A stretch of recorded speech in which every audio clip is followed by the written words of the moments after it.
ஆப்பிளோட life சைக்கிளை invent பண்ண scientist பேர் மரியா சிபெல்லா மெரியன். அந்த பொண்ணு வந்து ஒரு வாட்டர் கலர் ஆர்டிஸ்ட். இங்கே இந்த அனாட்டமி இருக்குல்ல, நம்ம பாடியோட என்டையர் அனாட்டமியை டிஸ்கவர் பண்ணது பெயிண்டர்ஸ் தான்மா. சி ப்ரோக்ராமிங்கில் வந்து மோர்ஸ் கோடு அப்படின்னு ஒரு கோடு யூஸ் பண்ணுறாங்க. மோர்ஸ் கோடு தெரியுமா உங்களுக்குலாம்? மோர்ஸ் கோடு தெரியுமா? ரைட், அது வந்து தந்தி இல்லாத கோடு. அதை கண்டுபிடிச்ச ஒரு பேரு தான் மோர்ஸ். அவர் பேரு Samuel Morse. Actually is a painter, well established painter.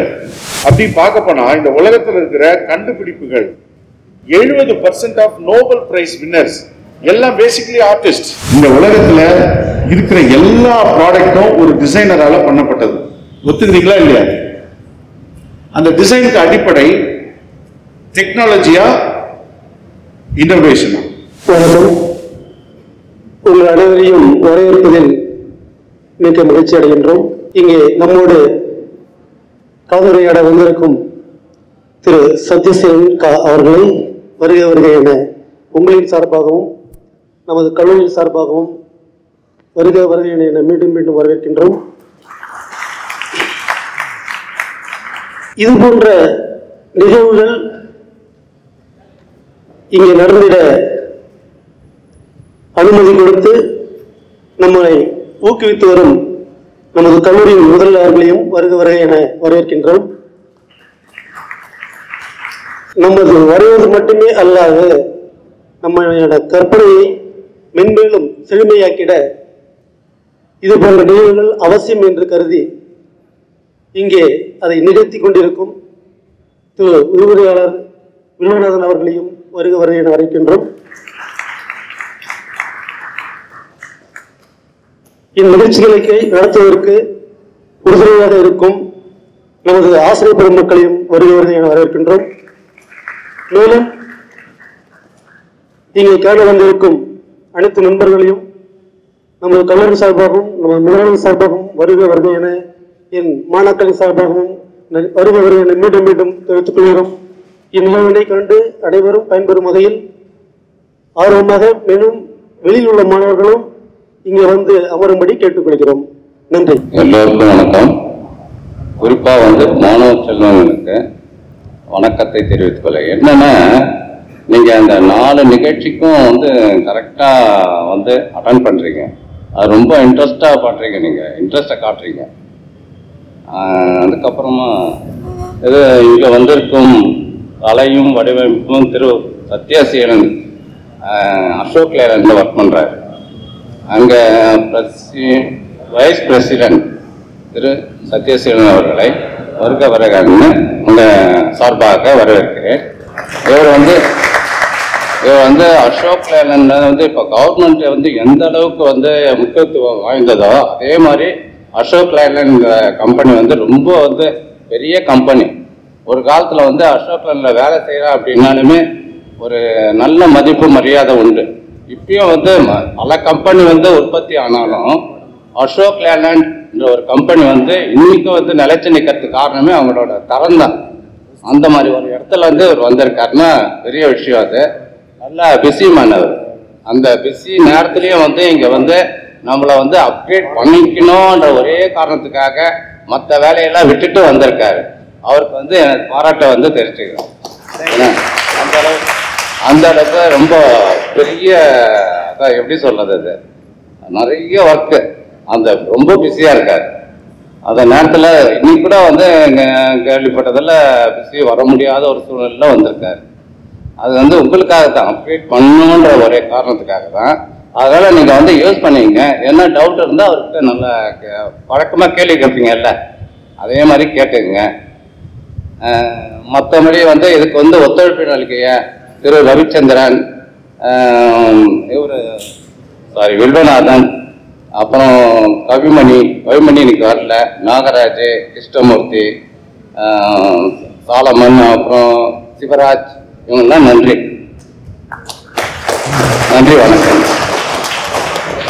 ஒரு அறிமுகப்படுத்துவதற்குள்ள நீங்கள் நெட்டில் போட்டு சத்யசீலன் ஜீனியர் செலவு அவ்வளோ வரும்.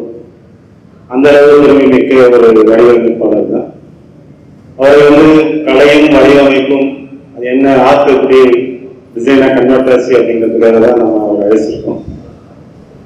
அவர் வந்து யூஸ்வலாக யாரும் சொல்லலை, அது ஹிஸ்ட்ரியாக சொல்கிறேன். இப்போ ஸ்கூலில் வேதாராயண பட்டை முடிச்சுட்டு டிகிரி வந்து அண்ணாமலையில் பிஏ முடிச்சிருக்காரு. டெல்லி ஐஐடியில் மாஸ்டர் ஆஃப் டிசைன் படிச்சிருக்காரு. இங்கே நீங்கள் ரோட்டில் பார்க்குற அசோக் லைனோட எல்லா வெஹிக்கிள் டிசைனரும் அவர் தான், வைஸ் பிரசிடென்ட் அசோக் லைன். நீங்கள் அசோக் லேலன் அப்படின்னு ஒரு ஃப்ரெண்டு பார்த்தீங்கன்னா அது பேக்ராப்ல சத்யசேகரன் பேர் தான் இருக்கும். ஏன்னா அவர் டிசைனாக அவர் டிசைன் நிறையா அவார்டு வாங்கியிருக்காரு. அவருக்கு நம்மளுக்கு என்ன தொடர்பு இருக்கு அப்படிங்கிறத நீங்க தெரிஞ்சுக்கணுங்கிறதுக்காக தான் நாங்கள் வந்திருக்கோம். இங்க வசதி குறைவா இருந்தாலும் எல்லாரும் நம்பிக்கை என்ன நினைக்கிறாங்கன்னா யூடியூப்ல வந்தோம்னு சொல்லிட்டு நிறைய பேர் வராமல் இருக்காங்க. ஏன்னா அந்த லைவா ஒரு கலந்துரையாடல் நிகழ்ச்சி நடக்கிறது ரொம்ப ஆரோக்கியமான விஷயம். இவரை நமக்கு எப்படி தெரியும் அப்படின்னு அறிமுகத்துல ஒரு 2000-2003 வந்து கும்பகோணத்தில் ஒரு பையன் வந்து ஒரு காலேஜில் சேரணும்னு வந்தாரு. இந்த முக்கியமா எக்ஸாமுக்கு வந்து ஒரு எல்லாரும் முக்கிய கேள்விகள் அப்படின்னு எழுதி கொடுப்பாங்க. அது மாதிரி ஒரு பையன் வந்து முக்கிய கேள்வி வந்து காலேஜை சேர்றதுக்கு ஒரு புக்கில் காட்டினாரு. முக்கிய கேள்வின்னு யாரு கொடுத்தான்னு கேட்டால் எங்கள் மாமா தான் கொடுத்தான்னு சொன்னார். அவர் அந்த மாமான்னு சொல்ல போகிற பையனோட தான் அப்போதான் எனக்கு தெரியும். நாயகர் பையன் படிச்சா இல்லை, அவர் இன்னைக்கு ராயல் என்ஃபீல்டு வந்து டிசைனராக இருக்காரு.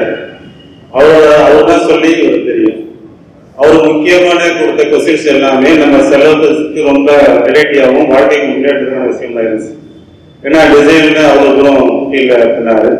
இப்போ டிசைனுங்கிறது வந்து ரொம்ப ஆர்ட் டிசைனை கன்வெர்ட் ஆயிடுச்சு. நீங்கள் நிறைய பேருக்கு தெரியும். நீங்கள் எல்லாரும் அப்டேட் பண்ணிக்கணும், நீங்கள் அடுத்த இடத்துக்கு போகணும். நீங்கள் வாழ்க்கையில் ஒவ்வொருத்தருக்கும் ஒவ்வொரு ஆங்கிளில் பார்த்து ஒரு வேறு விதத்துக்கு போகணுன்றதுக்காக இது மாதிரி ஆளுமைகள்லாம் டிஃப்ரெண்ட் ஃபீல்டில் வந்துட்டு இருக்காங்க. தயவுசெய்து எல்லாரும் பயன்படுத்திக்கிங்க. ஆர்ட்டுங்கிறது பொதுதான், டிபார்ட்மெண்ட் வைஸ் அப்படின்னா நீங்கள் பிரித்து பார்க்க வேண்டாம். கலை எப்படி கன்வெர்ட் ஆயிடுன்னு சின்ன உதாரணம் சொல்றேன். ஒரு பணம் கொடுக்கல் வாங்கதான் இருந்துச்சு, பண்டமாற்று முறையாக இருந்துச்சு, அப்புறம் காசு வந்துச்சு, நாணயம் வந்துச்சு, பேங்க் வந்துச்சு. இப்போ பணம் கொடுக்கல் வாங்குறதுக்கும் ஆர்ட்டுக்கும் ரொம்ப தொடர்பு இருக்கு. ஒரு டிசைனர் ஆர்ட்டு தெரிஞ்ச ஒரு டிசைனராக தான் ஜிபே பயன்படுத்துறீங்க, அந்த அளவுக்கு அப்டேட் இருக்கு. இந்த அப்டேட் வந்து நம்ம இந்த ட்ரெண்டுக்கு தேவைப்படுறதுக்காக தான் இது மாதிரி ஒவ்வொரு துறையிலிருந்து ஒவ்வொரு ஆளுமைகளை நம்ம கூப்பிட்டுருக்கோம். அந்த வகையில் இன்றைய நாளை சிறப்பு நாளாக வந்திருக்கும் திரு சத்யசேகரன் அவர்களை உங்கள் முன் உரையாற்ற அழைக்கிறேன். Thank you sir.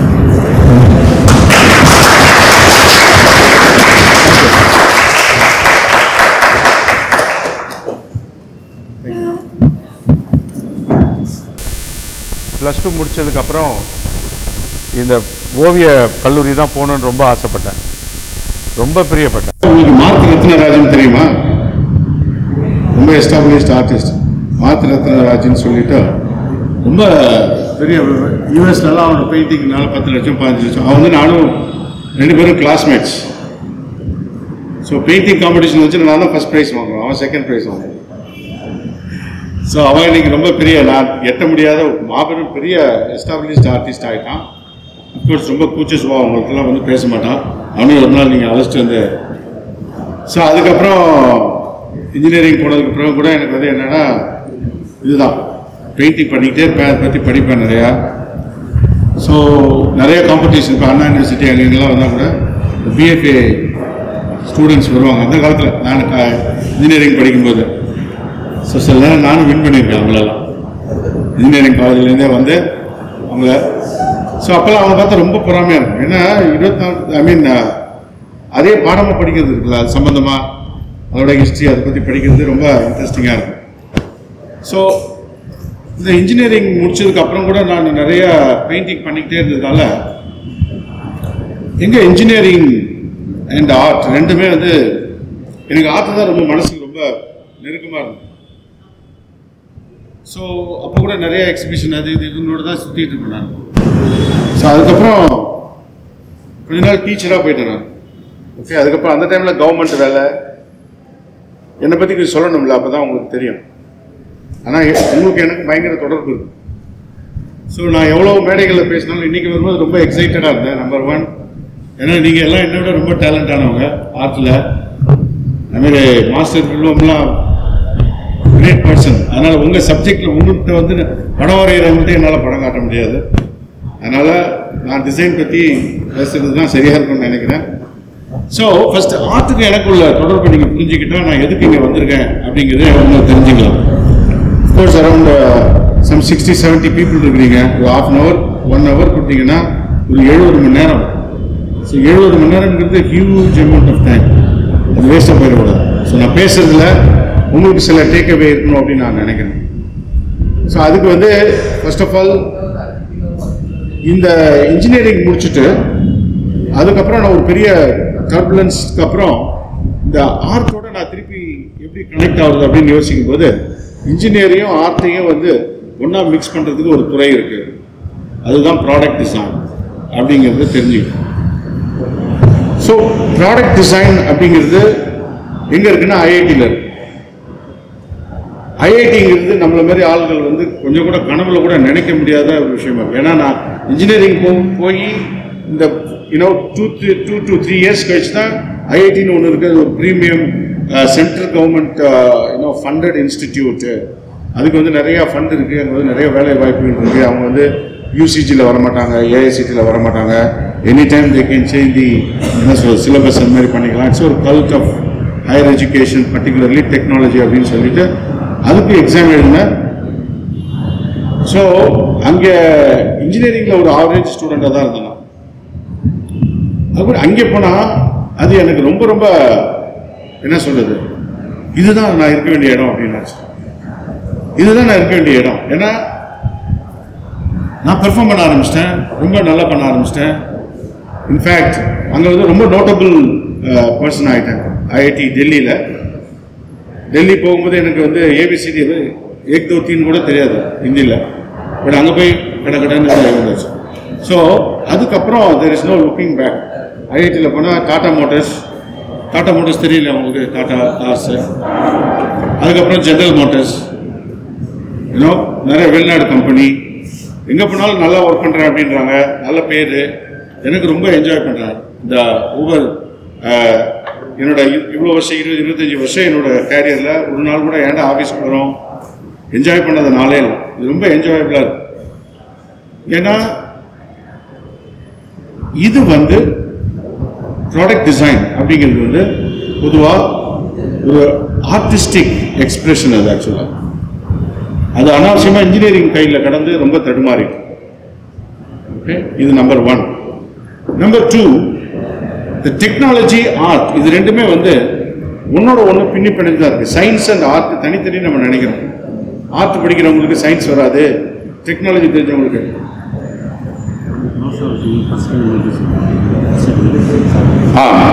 ஸோ நம்ம நினைக்கிறோம் டெக்னாலஜி, சயின்ஸு, மெடிசன் இதுக்கும் ஆர்ட்டுக்கும் சுத்தமாக சம்மந்தம் இல்லை அப்படின்னு. ஆக்சுவலாக இந்தியா வந்து இன்னைக்கு இவ்வளோ ஃபில்தியாக இருக்குது, ரோடு இவ்வளோ டஸ்ட்டாக இருக்குது, டோட்டலாக அன்ஆர்கனைஸ்டாக இருக்குது. ஃபில்தினா என்ன சொல்கிறது, குப்பை கூலமாக இருக்குது அப்படின்னா அதுக்கு ஒரே ஒரு காரணம், இந்த கலை ஆர்ட் அப்படிங்கிறத இந்தியன் டெக்னாலஜிஸ்ட் சீரியஸாக எடுத்துக்கவே இல்லை. ஸோ இந்த டெக்னாலஜிக்கல் பீப்புள் இருக்காங்கல்ல, அவங்க வந்து ஆர்ட் மேலே ஒரு அக்கறையே செலுத்தாமல் இந்த 75 வருஷ சுதந்திர இந்தியாவில் இருந்ததாங்கன்னா இந்தியா வந்து இன்ன வரைக்கும் ஒரு ஸ்டேபிள் எக்கானமி, ஹாப்பி எக்கானமி பண்ண முடியாமல் இருக்கு. ஸ்டேபிள் எக்கானமினா என்ன அப்படிங்கிறத சொல்கிறேன் நான், சரியா? ஸோ அதனால் இந்த பாலிசி மேக்கர், சயின்டிஸ்ட்ஸு, என்ன சொல்கிறது, டெக்னாலஜிக்கல் பீப்புள் அண்ட் மெடிக்கலில் வந்து அவங்க இருக்கிற அந்த எக்யூப்மெண்ட் பண்ணுறவங்க, இப்படி தொழில்நுட்பம் அறிவியல் சார்ந்தவர்கள் இந்த கலையை சரியான பார்வையில் அணுகாமல் அவங்களோட தொடர்பு எடுத்தாமல் போனதால தான் இந்த இந்தியா வந்து இப்போ இருக்கிற நிலையில் இருக்கு. அது என்ன நிலைன்னு நான் சொல்கிறேன். ரெண்டாவது ஆர்டிஸ்ட். இப்போ நீங்கள் வந்து பெரிய ஆர்டிஸ்ட் பண்ணுறீங்க, அது நோக்கம் என்ன? ஒரு இடத்துல நீங்கள் போய் ஒரு செய்திங்கன்னா அது ஒரு ஸ்டேட்மெண்ட் ஆஃப் பர்பஸ்ன்னு ஒன்று இருக்கும்ல. அந்த பர்பஸ் என்ன? படம் வரைகிறதா, சினிமாவில் டைரக்டர் ஆகிறதா, செட்டு போடுறதா, அனிமேஷன் கம்பெனியில் போய் ஒர்க் பண்ணுறதா, ஏதாவது ஒரு விஷுவல் கம்யூனிகேஷன் கம்பெனியில் போய் சேர்ந்துட்டு ஸோ ஃபேப்ரிக் என்ன என்ன பண்ண போகிறோம்? எதற்கு இந்த கலை? ஏன் இது உங்களுக்கு பயிற்றுவிக்கப்படுகிறது? 4 வருஷமா 5 வருஷமா படிக்கிறோம்ல, அதனோட பயன் என்ன அப்படிங்கிற கொஸ்டின் வந்து கேட்டு அதுக்கான ஆன்சர் அப்படின்னு கேட்டிங்கன்னா முழுசா எதுவுமே நான் எது சரி எது தப்பு நான் சொல்ல வரல. ஆனா இந்த டெக்னாலஜிக்குள்ள நீங்க 0 versus 100 இருக்குல்ல, அது என்ன பாதர் பண்ணுது, அது என்ன பாதர் பண்ணுது. சரி, இப்போ யூ ஹேவ் ஸ்கூல், ஒரு கல்லூரி இருக்கு, அதில் நீங்க படிக்கிறீங்க, மாணவர்கள் இருக்கிறீங்க. ஆனா நம்ம வாழ்ற சமூகம் இது 3 ஒன்னோட ஒன்று தொடர்பு சார்ந்ததா இருக்கா? நான் சொல்றது எல்லா ஸ்கூல்ஸுமே சொல்றேன். இந்த கொஸ்டின்ஸ்க்கு நீங்க ஆன்சர் தேடணும் அப்படின்னா இன்னும் கொஞ்சம் கொஸ்டின்ஸ் நான் வந்து கேட்கிறேன். இப்ப காலையில நீங்க எந்திரிக்கிறதுல இருந்து இரவு படுக்கிற வரை ஒரு 100 ப்ராடக்ட்ஸ் தொடுவீங்களா? Toothpaste, toothbrush, shower, towel, okay, I mean நீங்க திறக்கிற டோரு, இந்த ரெக்டிஃபை டைல்ஸ், இந்த வாட்டர் பாட்டில், இந்த மைக்கு, இந்த கேமரா, இதுல ஏதாவது இந்தியன் ப்ராடக்ட் இருக்கா? இருக்கா? நான் வந்து சேலஞ்ச் பண்றேன். இப்ப 100 பேர் இருப்பீங்க, உங்க வீட்டுல எல்லாம் இருக்கிற டிவி ஒண்ணு கூட இந்தியன் டிவி இல்லைன்னு நான். சாம்சங் இருக்கும், எல்ஜி இருக்கும்.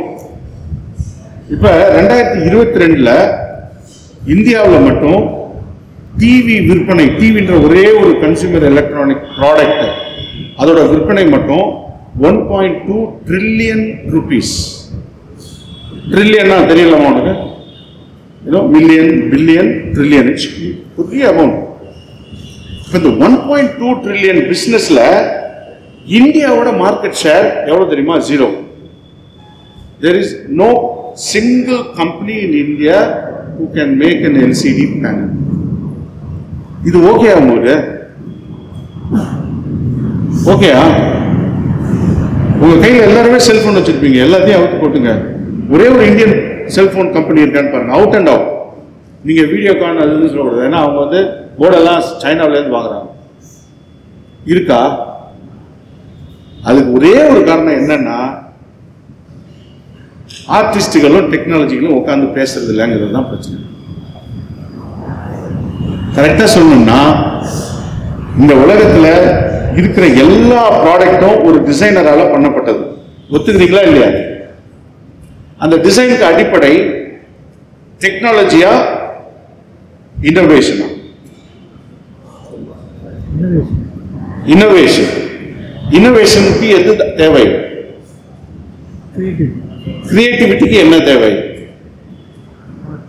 இமேஜினேஷன். இமேஜினேஷன் யார்கிட்ட இருக்கு? ஒரு டாக்டர்கிட்ட இருக்கா? ஆர்டிஸ்டிக்ட இருக்கா? ஒரு இன்ஜினியர்கிட்ட இருக்கா? ஆர்டிஸ்டிக்ட இருக்கா? இமேஜினேஷன். அப்புறம் நீங்க டிசைன் பண்ண மாட்டேங்கிறீங்க. போட்டோஷாப் யூஸ் பண்ணாம யாராவது இருக்கீங்களா? போட்டோஷாப் வந்து ஒரு ஆர்டிஸ்ட் இல்லாம நடக்க சான்ஸ் இருக்கா? அதுல ஏர் பிரஷ் இருக்கு, பென் இருக்கு, வாட்டர் கலர், நிறைய புதுசா இன்னும் என்ஹான்ஸ் பண்ணிக்கிட்டே போறாங்க. அது என்ன ஒரு சாஃப்ட்வேர் இன்ஜினியர் பண்ணதுன்னு நினைக்கிறீங்களா? ஒரு சாஃப்ட்வேர் இன்ஜினியரும் ஒரு ஆர்டிஸ்டும் உட்காந்து ஏதோ ஆர்ட்ல என்னென்ன தேவை அப்படிங்கிறது, ப்ரோக்ரியேட்னு ஒன்று இருக்குது, நிறைய பெயிண்டர்னு ஒன்று இருக்குது. ஸோ நீங்க கோடிங் எழுத வேணாம், சரியா? அப்போ நான் என்ன சொல்ல வரேன் அப்படின்னு கேட்டாங்க, ஆர்டிஸ்ட் அப்படிங்கிறது ஒரு பெரிய, ஒரு மிகப்பெரிய, ஒரு யூனிவர்சலி ரொம்ப கிரேட்டான விஷயம். அதை நம்ம ரொம்ப ரொம்ப அண்டர் எஸ்டிமேட் பண்ணிட்டு இருக்கிறோம் அப்படிங்கிறது தான் என்னோட கருத்து, சரியா? ஸோ நீங்க வந்து சி ப்ரோக்ராமிங்ல வந்து மோர்ஸ் கோடு அப்படின்னு ஒரு கோடு யூஸ் பண்றாங்க. மோர்ஸ் கோடு தெரியுமா உங்களுக்குலாம்? மோர்ஸ் கோடு, மோர்ஸ் கோடு தெரியுமா? ரைட், அது வந்து தந்தி இல்லாத கோடு. அதை கண்டுபிடிச்ச ஒரு பேரு தான் மோர்ஸ். அவர் பேரு சாமுவல் மோர்ஸ். யாராவது கையில போன் வச்சிருக்கீங்களா? கூகுள் போயிட்டு சாமுவல் மோர்ஸ் அப்படின்னு டைப் பண்ணுங்க ப்ளீஸ், உடனே பண்ணுங்க. கூகுள் போயிட்டு சாமுவல் மோர்ஸ் அப்படின்னு டைப் பண்ணுங்க, ஒரு விக்கிபீடியா வரும். ஓபன் பண்ணுங்க, அதன் முதல் வரி என்னன்னு பாருங்க.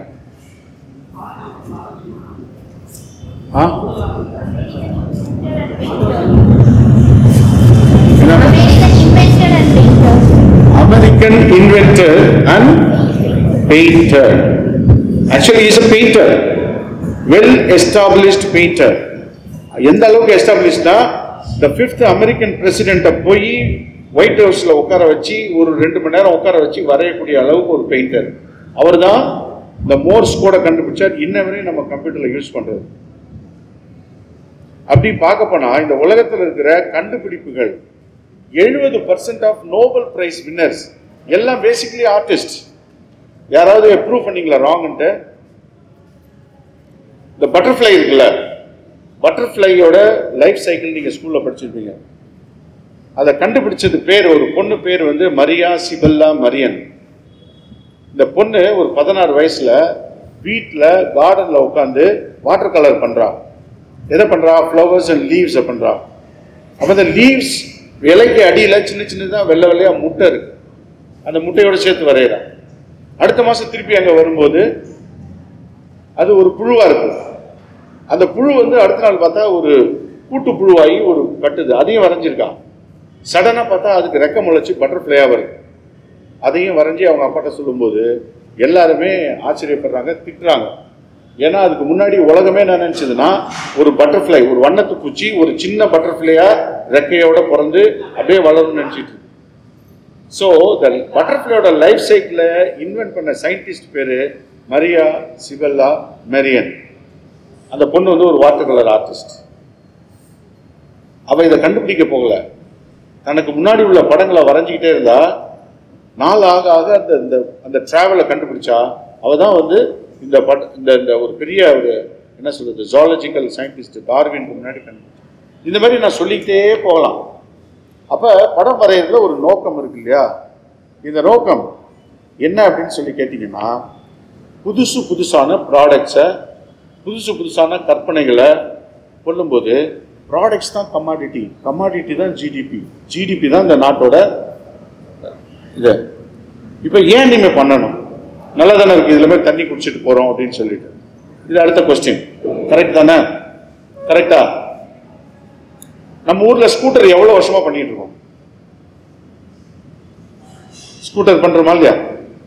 எவ்வளவு வருஷம்? ஒரு 70 வருஷமா ஸ்கூட்டர் மேனுஃபேக்சர் பண்றோமா இந்தியாவில்? ஓகே. இதுல எங்க அம்மா எப்படி போவாங்க? எங்க அம்மா சேலையை தவிர வேற எதுவுமே கட்டினது இல்லை லைஃப்ல.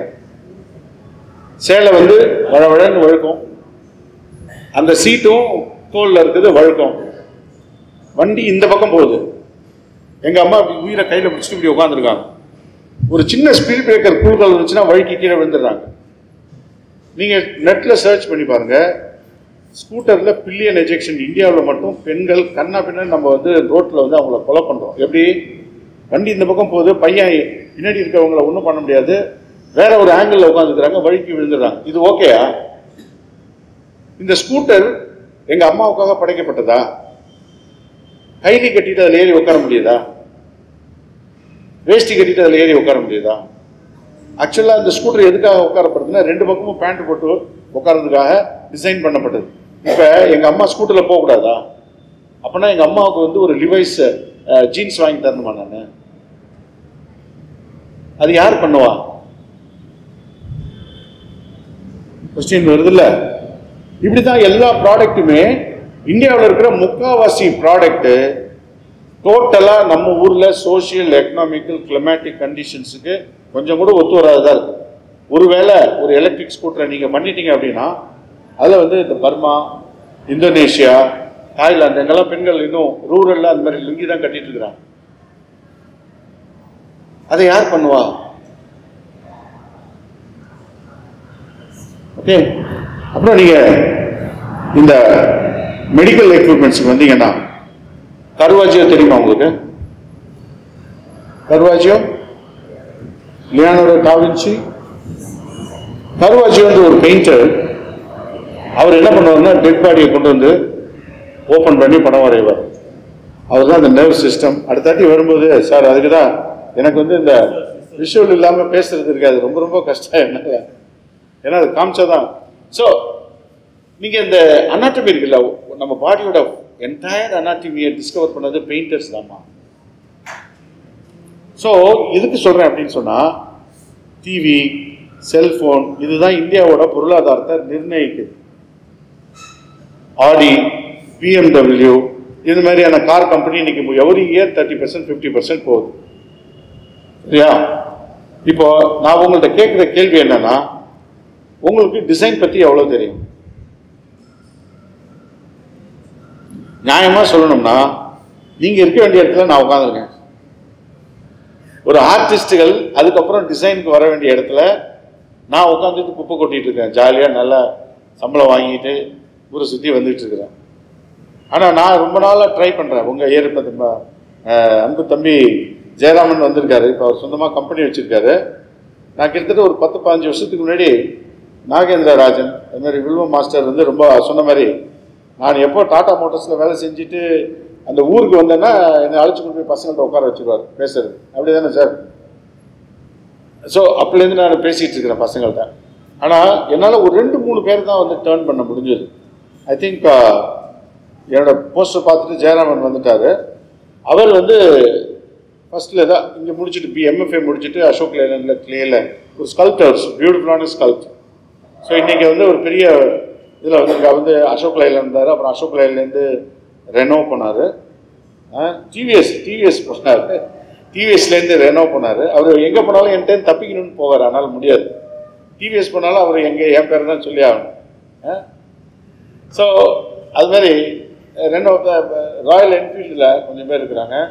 இப்போ அவர் சொந்தமாக கம்பெனி ஸ்டார்ட் பண்ணி நிறைய கம்பெனிஸ்க்கு வந்து இப்போ லேட்டஸ்ட்டாக ஆட்டோ எக்ஸ்போவில் நிறைய ப்ராடக்ட்ஸ் வந்து அவரெல்லாம் நீங்கள் அழைச்சிட்டு வந்து கொஞ்சம் என்ன பண்ணுறாங்கன்னு சொல்லுங்கள்.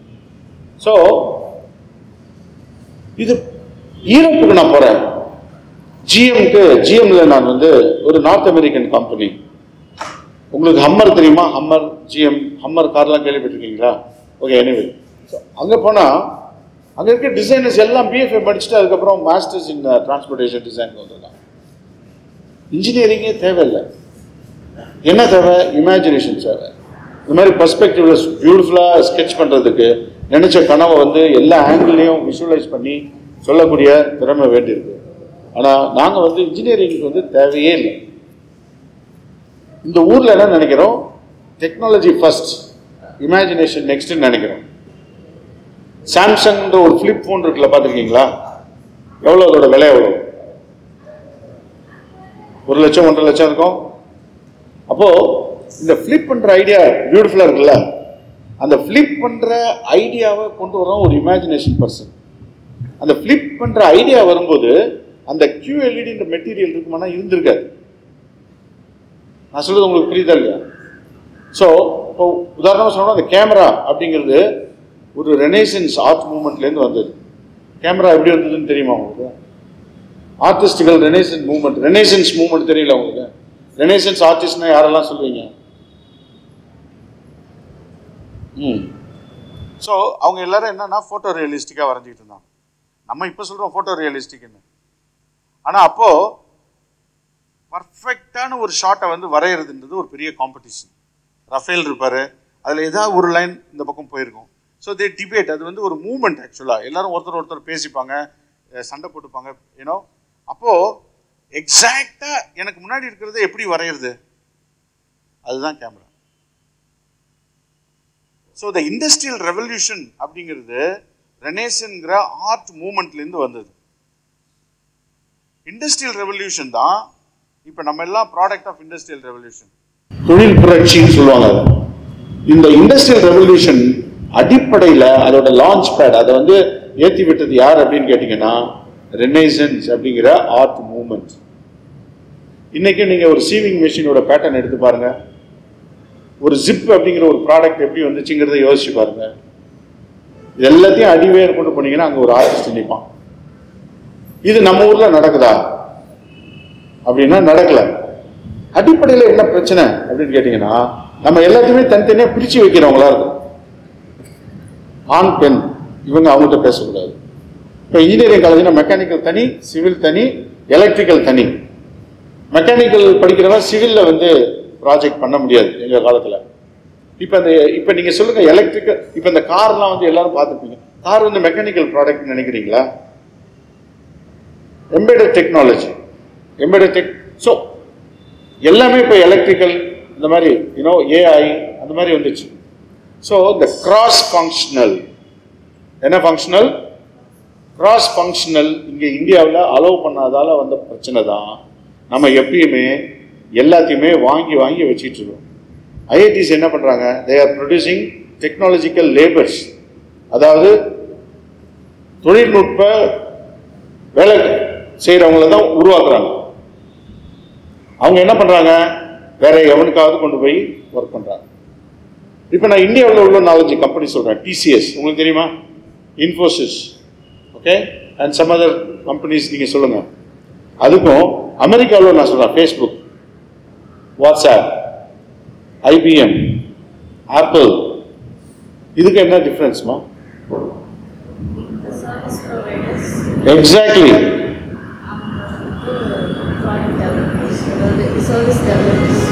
எக்ஸாக்ட்லி. இதெல்லாம் innovative companies. They our product based companies. They innovate. இந்த சொன்ன கம்பெனிலாம் இருக்குல்ல, இது வந்து service industry. What does it mean? இதை தூக்கி இங்கே வைக்கிறதுக்கு கூலி கொடுப்பாங்க, அவ்வளோதான். பெர் ஹவருக்கு $20, $30. இப்போ நாளைக்கே இந்தோனேஷியா, பங்களாதேஷ் மாதிரி நம்மளோட ஜிடிபியில் கம்மியான கண்ட்ரிஸ் வந்து இங்கிலீஷ் பேச கற்றுக்கிட்டான்னு வச்சுங்க, $10 பண்ணுறான்னு வச்சுங்க, அவன் இந்தியா கொடுப்பானா அங்கே கொடுப்பானா? அங்கே தான் கொடுப்பான். அது மாதிரி இந்தியான்றது ஒரு மார்க்கெட்னா எவ்வளோ பெரிய மார்க்கெட்டுங்க. இங்கே வந்து காஷ்மீர்லேருந்து கன்னியாகுமரி வரைக்கும் எங்கேயுமே நீங்கள் பாஸ்போர்ட்டே காட்ட தேவையில்லை. thousands of kilometers together. இல்லை யூரோப்பில் நீங்கள் போனீங்கன்னா ஒரு இடத்துல ஒரு கண்ட்ரி வந்துடும். இவ்வளோ பெரிய கண்ட்ரி. ரெண்டாவது பாப்புலேஷன். அது மட்டும் இல்லை, பாப்புலேஷன்லேயே வந்து இந்தியாவிலே த மோஸ்ட் யங்கஸ்ட், அதை ரொம்ப இளைஞர்கள் அதிகமாக உள்ள கண்ட்ரி வந்து எது? நம்ம இந்தியா தான். அப்போ நீங்கள் கஷ்டப்பட்டு சம்பாதிக்கிற ₹1,00,000 நீங்கள் சம்பாதிக்கிறீங்கன்னு வச்சுக்கோங்க, அப்ராக்சிமேட்லி 70% அந்த $70,000 இந்த நாட்டை விட்டு கடந்து வெளியே போகும். ஆப்வியஸ்லி டிவி நீங்கள் சாம்சங் வாங்கினீங்கன்னா என்ன நடக்குது? ஒரு ஐஃபோன் வாங்கினீங்கன்னா அந்த பைசா எங்கே போகுது? அப்போ ஸ்டேபிள் எக்கானமினா ஒரு நாடு உற்பத்தி பண்ணுற பைசா அங்கேயே தங்கணும். தண்ணி வழிஞ்சு போகிற மாதிரி உங்கள் பொருளாதாரம் வெளிநாட்டுக்கு வழிஞ்சிக்கிட்டே இருந்துச்சுன்னா, இப்போ இது எப்படி ஸ்டாப் பண்ணுறது அப்படின்னா, இந்த ஆர்டிஸ்டிக் மூவ்மெண்ட்டை நம்ம கிரியேட் பண்ணணும். இந்த சூத்திரம் வந்து எங்கே இருக்குன்னா ஆர்டிஸ்ட் கையில் தான் இருக்கு. உங்களால் நம்ப முடியுதா? நம்ப முடியலையா? நம்ப முடியல. இன்னும் நம்ப முடியலையா? இன்னும் நம்ப முடியல. அதுதான் ஐ அக்ரி. ஏன்னா இது தெரிஞ்சிருந்துச்சுன்னா ஏற்கனவே நம்ம பண்ணியிருப்போமே. இப்போ நீங்க என்ன பண்றீங்கன்னா, யார்கிட்ட ஃபோன் இருந்துச்சுன்னா சைனாவில் 786 ஆர்ட் டிஸ்ட்ரிக்ட்னு போடுங்க. அவன் என்ன பண்றான்? ஒரு சிட்டிலையும் ஒரு ஆர்ட் டிஸ்ட்ரிக்டை கிரியேட் பண்றான். ஆர்டிஸ்டுகளும் இன்வெஸ்ட் பண்றவங்களும் ப்ராடக்ட் டிசைனர்ஸும் ஒரு இடத்துல வந்து எக்ஸிபிட் பண்றாங்க. அது என்ன மாதிரியான விளைவுகளை ஏற்படுத்தும் அப்படிங்கிறத நீங்க வந்து பாத்தீங்கன்னா, சைனா இன்னைக்கு அமெரிக்காவை தாண்டி நம்பர் 1 பொருளாதாரத்தில் வந்துச்சு. அடுத்தது சவுத் கொரியாவில் 14 design centers, design and art சென்டர்னு ஒன்று இருக்கு. அதுல பாத்தீங்கன்னா ஒரு எக்ஸ்ட்ராடினரியான அடுத்தட்டி வரும்போது நான் இதை இன்னும் எலாபரேட் பண்றேன் with proper visuals. So Koreans என்ன பண்ணாங்கன்னா, ஆர்டிஸ்ட் வந்து எல்லாரும் ஒன்னா சேர்ந்து ஒரு என்ன சொல்றது ஃப்ரைடே ஆர் மந்த்லி ஒன்ஸ் உட்காந்து அவங்களோட ஒர்க்ஸை வந்து எக்ஸிபிட் பண்றாங்க.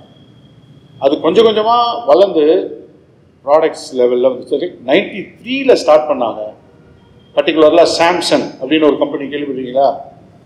இந்த சாம்சங் வந்து என்ன பண்ணிட்டு இருந்தாங்கன்னா, ஜப்பான்கார வந்து செய்கிற ஒரு ப்ராடக்டை பார்த்து அப்படியே காப்பி அடிச்சு திருப்பி பண்ணிட்டு இருந்தாங்க. அவன் வாக்மேன் பண்றானா வாக்மேன், சோனி, அவன் வந்து ஒரு டிவி பண்ணான டிவி, இப்படியே அடிச்சுட்டு இருந்தாங்க.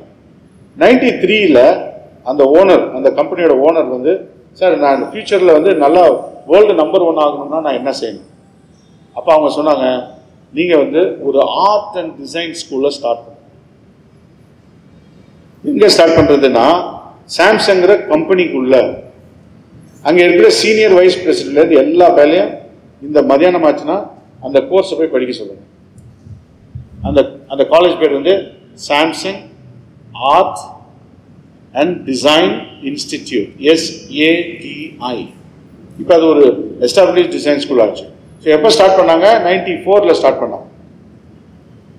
டார்கெட் என்ன? Samsung wanted to become number 1 in the world. எப்போ? எந்த வருஷத்தில்? 2020ல். ஆனால் 2014 அவங்க வேர்ல்டு நம்பர் 1 கன்சியூமர் எலக்ட்ரானிக்ஸ் கம்பெனியாக வந்துட்டாங்க. அதுக்கு என்ன காரணம் அப்படின்னு பார்த்தீங்கன்னா ஆர்ட் அண்ட் டிசைனில் அவங்க இன்வெஸ்ட் பண்ணதான். இப்போ கொஞ்சமாவது நம்புறீங்களா? ஓரளவு நம்புறீங்களா? சரி. இப்போ அடுத்தது ஆக்சுவலி நாங்கள் என்ன பண்ணுறோம்?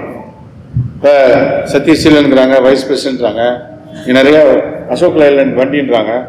அவர் சொன்னதில் பாதி போய் பாதி உண்மை. 2 வகையான வண்டி இருக்குது. நாங்கள் பண்ணுறது வந்து அசோக் லைலண்ட் சாசி மட்டும் கொடுப்போம். அந்த சாசியை வாங்கிட்டு போய் நாமக்கல் மாதிரி இடத்துல சொந்தமாக பாடி கட்டிப்பாங்க. அதுதான் மேக்ஸிமம் நீங்கள் பார்க்குறது. நாங்கள் ப்ராப்பராக டிசைன் பண்ணுறது வந்து ஃபுல்லி பில்ட். இப்போ அந்த பிங்க் கலரில் ஒன்று வருதுல்ல, லோ ஃப்ளோர் வண்டி வருதுல்ல இல்லையா? இப்போ லோ ஃப்ளோர் வண்டி ஒரு கீழே வந்து ஒரு பிங்க் கலர் அப்புறம் ப்ளூ கலர் இருந்ததுல லோ ஃப்ளோர் ஃப்ரண்ட் எண்ட், அதுதான் நாங்கள் பண்ணது. ஸோ அது ரொம்ப காஸ்ட்லி ஆகும். அது ஏசியோட சேர்த்தா 1.5 crores ஆகிடும். ஸோ அதனால் இது லோ காஸ்ட்லேயே இது வாங்குறாங்க. பட் தோஸ்த், படா தோஸ்த் இதெல்லாம் பார்த்துருக்கேன். இதெல்லாம் நாங்கள் பண்ணது. ஆக்சுவலாக நாங்கள் என்ன பண்ணுறோம் அப்படின்னா, முதல்ல ஒரு மார்க்கெட்டிங்லேருந்து இல்லை ஒரு கம்பெனி வந்து நாங்கள் வந்து ஒரு எல்சிவி பண்ண போகிறோம். எல்சிவினா லைட் கமர்ஷியல் வெஹிக்கிள். சரி, ஒரு 3 வீலர் ஒரு ஆட்டோ பண்ண போகிறோம் அப்படின்னு முடிவு பண்ணுறாங்கன்னு வச்சுங்க. ஒரு பிஸ்னஸ் கேஸ் ரெடி ஆகும். ஓகே, பிஸ்னஸ் கேஸ்னால் என்ன? இது எப்போக்குள்ளே பண்ணுவோம், எவ்வளோ இன்வெஸ்ட் பண்ணணும், ஒரு வேலை பண்ணிட்டாக்க நம்ம காம்படிட்டர்ஸோடு சேர்ந்து எவ்வளோ விற்கும், ஒரு வருஷத்துக்கு எவ்வளோ விற்கும், அதனால எவ்வளோ பைசா ரிட்டர்ன் ஆஃப் இன்வெஸ்ட்மெண்ட் ROI வரும் அப்படின்னு பண்ணுவாங்க. ஸோ இந்த பிஸ்னஸ் கேஸ் ரெடி பண்ணோடனே இந்த 3 வீலரை டிசைன் பண்ணுறதுக்கு ஃபஸ்ட்டு வர்ற இடம் என்னோட இடம். நான் ஒர்க் பண்ணுற இடத்துக்கு பேர் டிசைன் ஸ்டுடியோ அல்லது ஸ்டைலிங் ஸ்டுடியோ. டிசைன் ஸ்டுடியோவுக்கு தான் ஃபஸ்ட்டு வருவாங்க. யார் வருவாங்கன்னா சேர்மன், MD, இவங்க தான் எங்களோட. ஜெயராமா, நீ வந்து டாக்டர் சுமந்திரனை பார்த்துருப்பியா? டாக்டர் சுமந்திரன் மாதிரியான எக்ஸிக்யூட்டிவ் வைஸ் சேர்மன்லாம் அவர் பேரை சொல்லி கூப்பிடுவாங்க. எங்கே அங்கே தான் வருவாங்க ஃபஸ்ட்டு. அவங்க வந்து அவங்களோட பிஸ்னஸ் கேஸை சொல்லுவாங்க. அவங்க சொல்கிறது வந்து வெர்பலாக இருக்கும், மேத்தமெட்டிக்கலாக இருக்கும், எக்ஸல் ஷீட்டில் இருக்கும், இல்லைன்னா வந்து ஒரு வேர்டு ஃபார்மேட்டில் இருக்கும். அதுக்கப்புறம் நாங்கள் அதை உள்வாங்கி நாங்கள் கனவு காண ஆரம்பிப்போம். கனவு காணுவோம்னா அசோக் லைலண்ட் ஒரு 3 வீலர் பண்ணினா அது எப்படி இருக்கும்? அது எந்த ஹைட்டில் இருக்கும்? பஜாஜ் மாதிரி இருக்குமா? பஜாஜை விட அழகாக இருக்குமா? வேற எவனாவது உலகத்தில் வேற எந்த மாதிரி பண்ணிட்டு இருக்கிறான்? அப்போ நம்ம எந்த வேல்யூ ஆட் பண்ணலாம்? அப்போ வந்து 1960 பண்ணது, இப்போ 2024 ஸ்டார்ட் பண்ணுறோம்னா இது வந்து ஒரு 2-3 வருஷம் கழிச்சு தான் ப்ரொடக்ஷனுக்கு வரும். அப்போ அந்த டைமில் இது ட்ரெண்டாக இருக்குமா? ஓகே, இப்படியெல்லாம் நாங்கள் வந்து யூஸ் பண்ணி நிறைய விஷயங்களை வந்து நோட் பண்ணி ஸ்கெட்சாக வரைஞ்சி தள்ளுவோம், கற்பனையாக வரைஞ்சி தள்ளுவோம். வரைஞ்சி தள்ளினா MD வந்து பார்த்துட்டு இது அசோக் லைலண்ட் மாதிரி இருக்கணும், அசோக் லைலண்டோட DNA டிசைன் DNA பாங்க. என் பையன் என்ன மாதிரி இருப்பான்ல ஓரளவு. ஸோ என் பொண்ணு என் பையனும் ஓரளவு ஒரே மாதிரி இருப்பாங்கல்ல. ஸோ அந்த மாதிரி நீங்கள் பார்த்தீங்கன்னா அசோக் லைலண்ட் வர்ற வண்டி எல்லாத்துக்கும் ஒரு DNA இருக்கணும்னு பார்ப்பாங்க. அது வந்து ரொம்ப வருஷமாக இருக்கும். அப்போ இந்த வெர்பல் அட்ரிபியூட்ஸை விஷுவல் அட்ரிபியூட்ஸாக மாற்றலாம். இப்போ எளிமை அப்படின்னா உங்களால் என்ன என்ன என்ன செய்வீங்க? எளிமை அப்படிங்கிற ஒரு மனிதனை காட்டணும்னா என்ன, யாரை நீங்கள் பிளான் பண்ணுவீங்க? சும்மா சொல்லுங்க, பயப்படாம. there is no right or wrong. உங்க யாரு? காந்தி. ஃபேன்டாஸ்டிக். காந்தி எளிமை, சிம்பிள், எதுவுமே இல்லை, ஃபேர் அண்ட் லவ்லி இல்லை, ஜீன்ஸ் இல்லை, ஒரு கோமணம், ஒரு துண்டு மேலே சட்டை இல்லை, ஒரு தடி. காந்தி எளிமை. சரியா? லக்ஸுரி அப்படின்னா யாரும் நினைப்பீங்க? யாருங்க?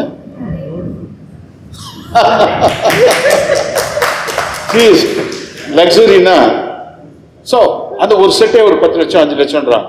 ஐ am happy, I am proud about it. வேண்டாம், வாட் இஸ் ராங்? ஸோ இப்போ என்ன சொல்கிறேன்னா, இந்த விஷுவலை வந்து ப்ராடக்டை எப்படி கன்வெர்ட் பண்ணுறதுன்னு பார்க்குறது தான். சரியா? ஸோ சிம்பிள் எலிகண்ட் அப்படின்னா எப்படி போடணும். இப்போ ஸ்ட்ராங்னா என்ன நினைப்பீங்க? ப்ரூஸ்லியா? காந்தி ஸ்ட்ராங் இல்லையா? ஸ்ட்ராங், அவருதான் பிடிவாதம். என்ன ஒரு நாட்டையை மாத்துறது எவ்வளவு பெரிய விஷயம். சவுத் ஆப்பிரிக்காவில் அவர் அடிச்சுக்கிட்டே இருக்காங்க, அவர் பாட்டு அடி வாங்கிட்டு முன்னாடி வர்றாரு. எவ்வளவு ஸ்ட்ராங். என்னோடது, நீங்க சொல்றது உங்களது. ஸோ இதை வச்சுட்டு சுபாஷ் சந்திர போஸ். ஓகே, ஸோ இப்போ இவங்க ஒன்று சொல்கிறாங்க, அவங்க ஒன்று சொல்கிறாங்க. ஸோ அந்த மாதிரி எங்கள்கிட்ட இருக்க டிசைனர்ஸ் ஒருத்தரும் இந்த அட்ரிபியூட்ஸை வாங்கி அவங்களுக்கு ஏற்ற மாதிரி காந்தியை வரைஞ்சிக்கிட்டே இருந்தீங்கன்னா காந்தியை 10வது தாட்டி 3 வீலராக வரைஞ்சிட முடியும்.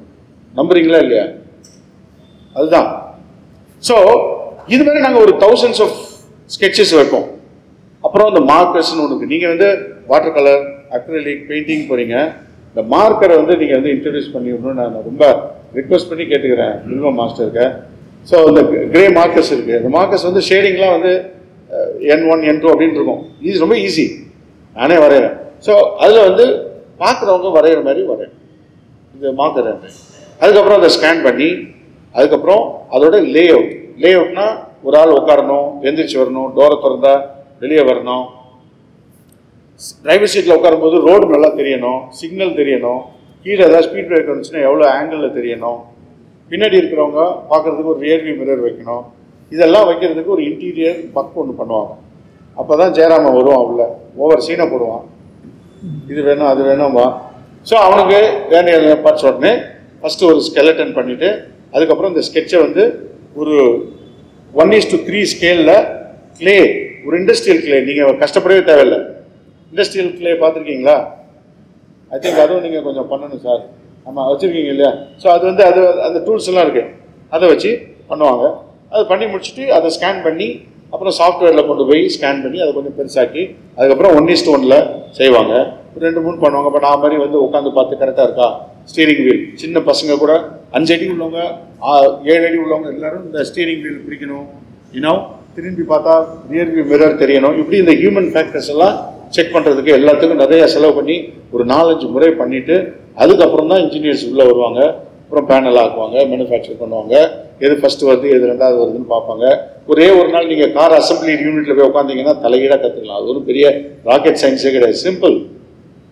அது பண்ணுறதுக்கு 1000 பேர் இருக்காங்க. உங்கள் கனவு இருக்குல்ல, அதுதான் முக்கியம். ஆனால் நம்ம என்ன நினைக்கிறோம், செல்போன் என்றால் என்ன, அதை கண்டுபிடித்தவர் யார், இதில் என்னென்ன ஆப்புகள் இருக்கின்றன, கழட்டுவது எப்படி, மாட்டுவது எப்படி, ரிப்பேர் ஆனால் செய்வது எப்படி, ஒரே நேரத்தில் அதை வித்த காட்டுவது எப்படி, இதில் தான் நம்ம இருக்கோம். அப்போ இந்த டெக்னாலஜிஸ்ட்டு போய் நம்ம உட்காந்துருக்கோம். சரியா? ஸோ இப்போ நான் ஒன்று கேட்குறேன், எவ்வளோ வருஷமாக நாங்கள் பஸ் பண்ணுறோம், அசோக் லைலண்ட் பஸ் பண்ணுறோம். நாகர்கோயிலேருந்து யாராவது இருக்கீங்களா? நாகர்கோயில், கன்னியாகுமரி. சரி, கன்னியாகுமரியிலேருந்து சென்னைக்கு வர எவ்வளோ நேரம் ஆகும் பஸ்ஸில்? 12 ஹவர்ஸ் ஆகும்ல. இந்த 12 ஹவர்ஸ் நடுவில் எனக்கு ஏதாவது ஒரு நேச்சர்ஸ் கால் வந்துச்சுன்னா, ஒரு டாய்லெட் இருக்கா நம்ம ஊரில்? இல்லை. என்னோட பொண்ணு அவளும் டிசைனர் தான். சப்போஸ் என் பொண்ணு நாகர்கோயிலேருந்து இன்டர்வியூக்கு சென்னைக்கு வரான்னு வச்சுக்கோங்க. Middle of the journey menstruation வந்துடுது, கையில் பேட் இல்லை, என்ன பண்ணுவா என் பொண்ணு? கொஞ்சமாவது எம்பத்தி இருக்கா நம்ம ஊரில்? சொல்லுங்கப்பா, இருக்கா? 5 பைசா டிக்கெட் காஸ்ட் எக்ஸ்ட்ரா போச்சுன்னா நம்ம போராட பண்றோம்ல. எனக்கு சானிட்டி வேணும், ஹைஜீனிக்கான டாய்லெட் ஒன்று வேணும், அது கரெக்டாக மெயின்டைன் பண்ணணும்னு நம்ம ஏதாவது டிமாண்ட் பண்றோமா? அது எப்படி பண்றது? இமேஜின் பண்ணுங்க. பர்ஸ்பெக்டிவ் வரைகிறீங்கல்ல, அதுல 2 சீட்டை போட்டு கடைசியில போடுங்க.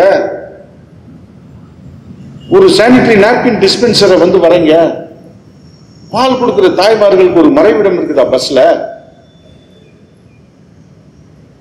முதல்ல பஸ்ன்றது இந்தியாவுக்கு ஏத்ததா? பஸ்ன்றது இந்தியாவுக்கு ஏத்ததா? அப்படின்னா ஏன் ஷேர் ஆட்டோ இவ்வளோ ஃபேமஸா இருக்கு இந்த நாட்டில்?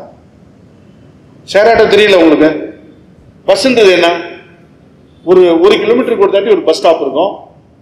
நான் வந்து வீட்டிலேருந்து நடந்து பஸ் ஸ்டாப்புக்கு வந்து இறங்குவேன், இறங்கி வெயிட் பண்ணுவேன், பஸ்ஸு வரும், இடம் இருந்துச்சுன்னா ஏறுவேன், உட்கார இடம் இருந்துச்சுன்னா ஏறுவேன், உட்கார இடம் இல்லைன்னா நான் பாட்டுன்னு பொறுமையாக அடுத்ததுக்கு வருவேன், கையில் ஒரு புக்கை உட்காந்து படிச்சுக்கிட்டு இருப்பேன். 8:30க்கு ஒரு பஸ்ஸுன்னா அது கண்டிப்பாக 8:30க்கு வந்துடும். அதுக்கப்புறம் 8:36க்கு ஒரு பஸ்ஸுனா அடுத்த பஸ்ஸில் நான் போகிறேன். அது வரையும் நான் உட்காந்துருப்பேன். பஸ் கண்டிப்பாக வரப்போகுது.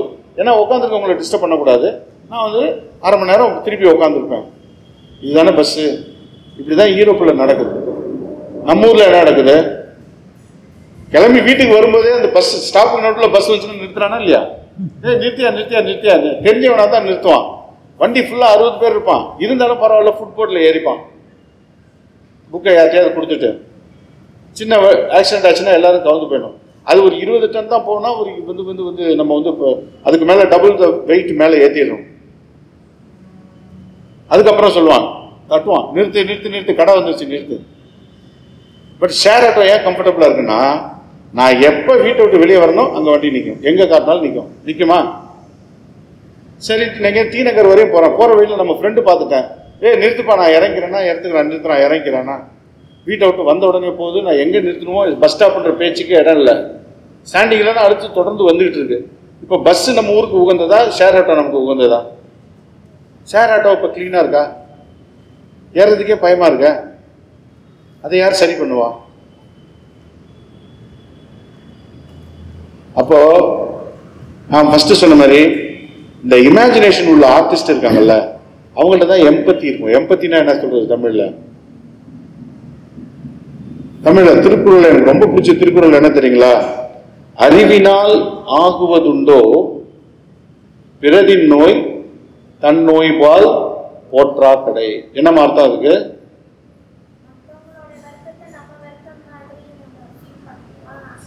நீ எவ்வளவு பெரிய அறிவுள்ளவனாக இருந்தாலும், எவ்வளவு பெரிய ஞானியாக இருந்தாலும், எவ்வளவு பெரிய அதிசயங்களை நிகழ்த்தி காட்டுகிற சாமியாராக இருந்தாலும், மலைகளை இந்த பக்கம் போ அந்த பக்கம் போன்ற விசுவாசம் உள்ள ஒருத்தனாக இருந்தாலும், இன்னொருத்தன் வலி தன்னோட வலின்னு நினைச்சு பார்க்க தெரியலனா இந்த அறிவால என்னடா பிரயோஜனம்னு கேட்கிறாரு வள்ளுவர். இப்ப நான் கேட்ட கேள்வி பாருங்க, எங்க அம்மா எப்படி ஸ்கூட்டர்ல போவாங்க செஞ்சுமா? என் பொண்ணு உங்களுக்கு தெரியாது அந்த வலி, கடைசி வரை உங்களுக்கு தெரியவே தெரியாது, எப்ப வேணாலும் வரும். இது நேச்சர்ஸ். அதை நம்ம உணர்ந்து அதுக்கு ஒரு சானிட்டரி டிஸ்பென்சர் வச்சுமா? நம்மளும் பால் குடிச்சா வளர்ந்தோம். பால் கொடுக்குற தாய்மார்களுக்கு ஒரு மாடஸ்டான ஒரு ஸ்கிரீன் போட்ட ஒரு சீட்டு கண்டிப்பா இருந்தே ஆகணும் அப்படின்னு நம்ம வச்சிருந்தோமா? அப்ப இந்த அறிவால என்ன பிரயோஜனம்? ஒரு பிரயோஜனமும் இல்லை. அதனாலதான் இந்தியா எவ்வளவு நீங்க வளர்ந்தாலும் இந்த காசு வெளிநாட்டுல போயிட்டே இருக்கு. இப்ப நான் உங்களுக்கு கேட்கிறேன், வாட்டர் கலர் இருக்குல்ல, வாட்டர் கலர் வரைகிறீங்கல்ல, அந்த வாட்டர் கலர் என்பது என்ன? அந்த கலர் என்பது என்ன மெட்டீரியல்? தண்ணியில டிசால்வ் ஆகி ஒட்டுதுல எப்படி ஒட்டுது? கம் அராபிக் வச்சிருக்கீங்க, சரி, இவ்வளவு தெரிஞ்சிருக்குல்ல. யாராவது ஒருத்தர் ஒரு வாட்டர் கலர் கம்பெனி ஸ்டார்ட் பண்ணீங்களா? கொஸ்டின் தான் கேட்கிறேன், ஆன்சர் நீங்க பண்ணுங்க. அக்ரிலிக் பெயிண்ட்ன்றது ஒரு 50 வருஷத்துக்கு முன்னாடி கிடையாது இல்ல? அது என்ன? அக்ரிலிக்ன்றது என்னது? ஆக்சுவலா பிளாஸ்டிக், மோல்டட் பிளாஸ்டிக் இல்ல, ஒரு காம்பினேஷன் தானே. ஓகே, அதுக்கு முன்னாடி இல்ல அக்ரிலிக்னு ஒன்று, பிளாஸ்டிக்னு ஒன்று வந்ததுக்கு அப்புறம் தானே நீங்க அந்த அக்ரிலிக்ன்ற மீடியமே வந்தது இல்லையா? ஓகே, ஆனா இந்தியாவில் சீக்கிரமா காஞ்சிடுது. அது யாராவது ஒருத்தர் அதுல ஒரு பிராண்டா, அதுல ஒரு சின்ன ஒரு வேல்யூவை மாற்ற முடியும்னு சொல்லி யோசிச்சுமா? ஏன்? ஒரு நீங்க ஐடியாவோட வாங்க, அந்த ஐடியா எப்படி ஒர்க் ஆகுதுன்னு பாத்துக்கலாம். ஒரு காலத்துல போன் எப்படி இருந்தது? ஒரு ஒயர் இருக்கும், ஒரு ரிசீவர் இருக்கும், இது கேட்கறதுக்கு இது பேசுறதுக்கு, அப்புறம் நம்பர் வந்து டயல் பண்ணணும். கரெக்டா?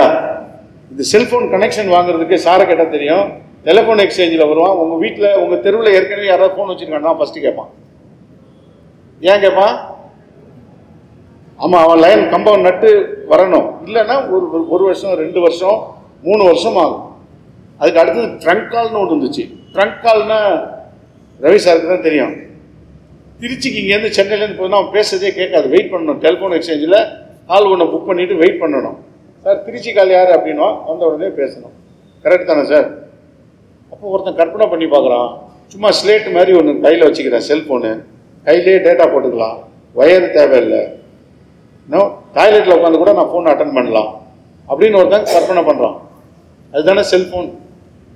நீங்கள் நினைக்கிறீங்களா இந்த கற்பனை பண்ணவனே எல்லா டெக்னாலஜியும் சால்வ் பண்ணிருப்பான்னு நினைக்கிறீங்களா? இதை பண்ணினா இதுக்கு ஒரு மார்க்கெட் இருக்கான்ற வேல்யூ ஐடியா வந்துச்சுன்னா, அது ஷூரா இந்த ஐடியா ஒர்க் அவுட் ஆகும் தெரிஞ்சுன்னா அதை இன்வெஸ்ட் பண்றதுக்கு நிறைய பேர் இருக்கிறாங்க. உங்களிலேருந்து எவ்வளோ பேர் டைரக்டராக இருக்கீங்க, சினிமா டைரக்டராக இருக்கீங்க, எல்லாம் சொந்த காசு போட்ட படம் எடுக்கிறாங்க. நீங்கள் ஒரு கனவு இருக்கு, அந்த கதை சூப்பராக இருக்கு அப்படின்னாக்க யாரோ ஒருத்தன் கோடிக்கணக்கில் பணம் தரான். அது ஏன் ப்ராடக்ட்ல பண்ண மாட்டேங்கிறோம்? நம்ம பண்ணலாமா? ஒருவேளை பண்ணிட்டா நம்ம இந்த நாட்டை காப்பாத்திடலாம். இப்ப எனக்கு வந்து பழைய சாதம் ரொம்ப பிடிக்கும். எவ்வளவு பேருக்கு பழைய சாதம் பிடிக்கும்? சின்ன வெங்காயம் தொட்டுக்கிட்டேன். தேங்க்யூ. இந்த பழைய சாதத்தை கன்ஸ்ட்ரக்ஷன் ஒர்க்கர் ஒருத்தர் வந்து சிமெண்ட் கையோட மதியானம் சாப்பிட முடியாது, அதனால கைப்படாம சாப்பிடணும்னு ஆசைப்படுறாரு. அப்ப அவர் அமெரிக்காக்காரனை சாப்பிட்றாரு. எப்ப சாப்பிட்றதுக்கு ஏதாவது ஒரு கருவி கொடுங்க. அவன் என்ன கொடுப்பான்? ஃபோக் கொடுப்பான். ஃபோக்கில் பழைய கஞ்சி சாப்பிட முடியுமாப்பா? சரிடா சாப்பிட முடியலன்னு சொல்லி இந்த பக்கம் கொரியன், அமெரிக்கன், ஜப்பான்காரன் அவனை பார்த்து எப்பா கைப்படாமல் சாப்பிட்றதுக்கு ஒன்று கொடுறான் அப்படின்னா அவன் என்ன கொடுக்குறான்? சாப்ஸ்டிக் கொடுக்குறான். இதெல்லாம் சாப்பிட முடியுமா? நம்ம இப்படி தான் சாப்பிட்டு இருக்கோம். இதுதான் இந்திய பொருளாதாரம். அப்போ பழைய கஞ்சின்ற ஒன்றை புரிஞ்சுக்கினா என்ன வேணும்? எம்பத்தி வேணும். அந்த எம்பத்தியை வந்து சால்வ் பண்ணுறதுக்கு, இந்த ப்ராப்ளத்தை சால்வ் பண்ணுறதுக்கு ஒரு இமேஜினேட்டிவ் பேசேஜ், இமேஜினேட்டிவ் ஐடியா, இந்த ஐடியாவை இன்னொருத்தர்கிட்ட காசு வச்சுக்க ஒன்று கண்டக்ட் பண்ணுறதுக்கு நீங்கள் ஸ்கெட்சாக மாற்றணும். அது ஒருவேளை 100-150 ஸ்கெட்ச் நீங்கள் கொடுத்து அதில் ஒன்று கிளிக் ஆச்சுன்னா அது ஒரு பெரிய கம்பெனியாக உருவாக்கும். அதுதான் நான் சொன்ன மாதிரி ஆப்பிள் மாதிரி. ஆப்பிள்காரன் என்ன பண்ணா தெரியுங்களா? எல்லாரும் கம்ப்யூட்டர்ன்றது எப்படி இருந்தது ஒரு காலத்துலன்னா, ஒரு இவ்வளோ பெரிய மெஷின், ஒரு மெஷினாக இந்த ரூமில் பாதி தான் கம்ப்யூட்டர். ஐபிஎம், மைக்ரோசாஃப்ட்ல பெரிய பெரிய கம்பெனி, கம்ப்யூட்டர்னா அவ்வளோ பெரிய இதாக இருந்தது. அப்போது ஒரே ஒரு ஆள் இமேஜின் பண்ணான், இதை நான் பர்சனலைஸ் ஏன் பண்ணக்கூடாது? Personal computer. பர்சனல் கம்ப்யூட்டர்னா வீட்டுக்குள்ளே நான் நார்மலாக கம்ப்யூட்டரை யூஸ் பண்ண வைக்க போகிறேன் அப்படின்னு ஸ்டார்ட் பண்ணது தான் ஆப்பிள். அது எவ்வளோ பெரிய விஷயம். யூடியூப் என்ன மாதிரியான ஒரு இன்னோவேஷன். இந்த மாதிரி நமக்கு தேவையான விஷயங்களை நம்ம கற்பனை பண்ணி இப்படித்தான் வரும் அப்படிங்கிறத பண்ணுறதுக்கு ஆர்டிஸ்டுகளால் மட்டும்தான் முடியும். இதில் என்ன பிரச்சனைனா, இந்த ஹாஸ்பிட்டலில் ஒரு ஸ்கேன் இருக்கும்ல, தலையை உள்ள விட்டு பண்ணுவாங்களா? எம்ஆர்ஐயா? MRI scan. எம்ஆர்ஐ ஸ்கேன் பார்த்துருக்கீங்களா? அது என்னன்னா செட் பண்ணுறதுக்கே ஒரு மணி நேரம் ஆகிடும். எம்ஆர்ஐ ஸ்கேன் எவ்வளோ இருக்கும்? எம்ஆர்ஐ ஸ்கேனோட ப்ரைஸ் எவ்வளோ? 4000, 5000, 6000. ஒரு வீட்டில் வீட்டு பணியாளராக இருக்கிற ஒரு பெண்ணோட சம்பளம் எவ்வளோ இருக்கும்? 5000 தான் இருக்கும். அவங்க பையனுக்கு உடம்பு சரியில்லை, எம்ஆர்ஐ ஸ்கேன் பண்ணால் 1 மாத சம்பளத்தை கொடுத்து ஒரு டெஸ்ட்டு. இது ஓகே நம்ம ஊரில்? அந்த எம்ஆர்ஐ ஸ்கேன் பார்த்தீங்கன்னா வெளிநாட்டிலேருந்து வந்துருக்கு. சரி, அப்படிதான் வாங்கினாலும் அது கம்ஃபர்டபுளாக இருக்கான்னா கிடையாது. ஏன்னா அது அமெரிக்க தலைக்காக போட்டிருப்பான். நம்ம தலை அவங்களோட 100ன்னா நம்ம 70% தான் அவங்களோட டைமென்ஷன்ஸில் இருக்கும். அதாவது அமெரிக்கன் 100 அப்படின்னா ஆவரேஜ் ஹைட்டு, இந்தியன் வந்து 70. ஸோ நம்ம தலையாக கொண்டு வச்சோம்னா அது சரியாக இங்கே திரும்புமா அங்கே திரும்புமா, அதை கேலிப்ரேட் பண்ணுறதுக்கே ரொம்ப டைம் ஆகுது. நம்ம போட்டோம்ல செருப்பு, இந்த செருப்பு எல்லாருமே மென், விமன், சில்ட்ரன் அவங்களோட 6, 7, 8 இதெல்லாம் வந்து அமெரிக்கன் ஸ்டாண்டர்டில் தான் இருக்குது. ஆளோட நம்ம நரம்பு மண்டலம் இருக்குல்ல, இதுக்கு ஒரு ஆந்த்ரோபோமெட்ரிக் டேட்டா அப்படிம்பாங்க. ஸோ இதெல்லாம் சொன்னால் உங்களுக்கு ரொம்ப போர் அடிக்கணும். போர் அடிக்குதா நான் பேசுறது? ஸோ அதனால நான் என்ன சொல்றேன் அப்படின்னா, உங்களோட பங்களிப்பு இந்த சமூகத்துக்கு ரொம்ப ரொம்ப ரொம்ப எஃபெக்டிவானது. சினிமா எடுக்க வேணான்னு சொல்ல, செட்டு போட வேணான்னு சொல்லலை, அனிமேஷன் பண்ண வேணான்னு சொல்ல. அனிமேஷன் பண்ணாலும் கதை அவன் தானே செய்யறான். ஸோ மனித வாழ்வை எளிமைப்படுத்துவதற்கு, ஒரு ப்ராடக்டா இதை இமேஜின் பண்றதுக்கு ஆர்டிஸ்டுகளோட இமேஜினேஷன் ரொம்ப ரொம்ப ரொம்ப முக்கியம். அந்த இமேஜினேஷன், உங்களோட திறமை, இதெல்லாமே வந்து அடுத்த வகையில் போனோம்னா என்ன செய்யணும் அப்படிங்கிறதான் கொஸ்டின். சரி சார், நீங்கள் சொல்றது ஒத்துக்கிறேன், நான் என்ன பண்ணணும் அப்படின்னா, இங்கேருந்து வெளிநாட்டில் போய் டிசைன் சம்மந்தமாக படிக்கிறதுக்கு அவங்க கம்பல்சரியாக கேட்குறது இன்ஜினியர்ஸ் வேண்டாம், பிஎஃப்ஏ தான் வேணுங்கிறாங்க. ஏன் போக மாட்டேங்கிறீங்க?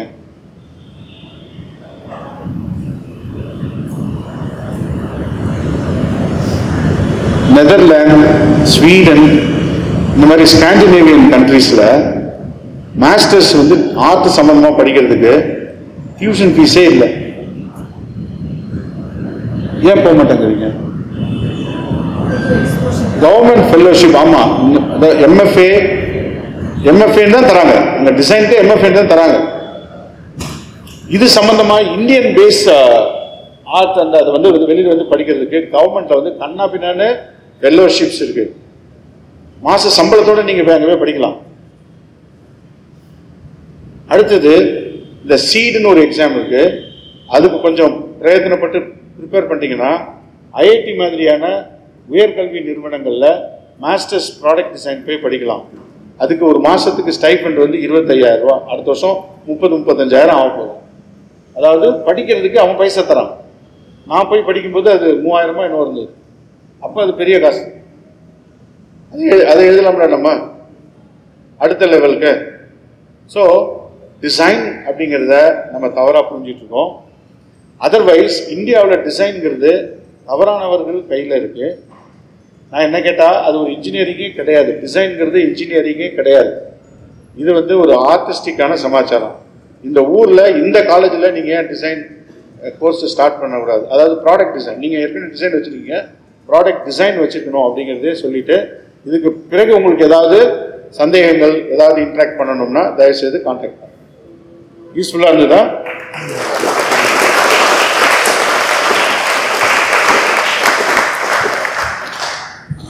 மிக சிறப்பாக உங்களுக்கு தெளிவுரை வழங்கியிருக்கார். கலந்துரையாடல் நிகழ்ச்சிங்கிறதுனால நீங்க கேள்விகள் இருந்தால் கேட்கணும். கொஸ்டின்ஸ் ஏதாவது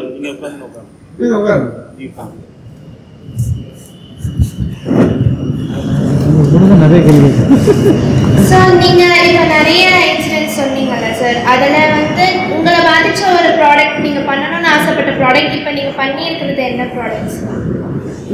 வெரி குட். நான் பண்ணணும்னு நினைச்ச ப்ராடக்ட் வந்து கம்ப்ளீட்டாக பண்ணேன்னு என்னால் போய் சொல்ல முடியாது. ஏன்னா இண்டஸ்ட்ரியில் வந்து ஒர்க் பண்ணுறது வந்து தனி. ஓகே, ஆனால் எனக்கு கொடுக்கப்பட்ட வாய்ப்பில் நான் நிறைய வேல்யூ ஆட் பண்ணியிருக்கேன். உதாரணமாக அவதார்னு ஒரு ட்ரக் ரேஞ்ச். அந்த அவதார்ன்ற ட்ரக் ரேஞ்சு பொதுவாக யூரோப்பியன் வேஸ் வந்து என்ன பண்ணுவாங்கன்னா ஃப்ரண்ட்டில் போனட்டுலாம் வைப்பாங்க. அது உங்களுக்கு சொன்ன புரியுமா? தர விஷுவல் காமிச்சா தான் புரியும். ஸோ என்னோட சக்திக்கு உட்பட்டு என்னோட எல்லையில் நான் வந்து எவ்வளோ முடியுமோ அவ்வளோ பண்ணியிருக்கேன். நிறைய விஷயங்களை மாற்றி காமிச்சிருக்கேன். உதாரணமாக டிவிஎஸ் ஆட்டோ பார்த்துருக்கீங்களா?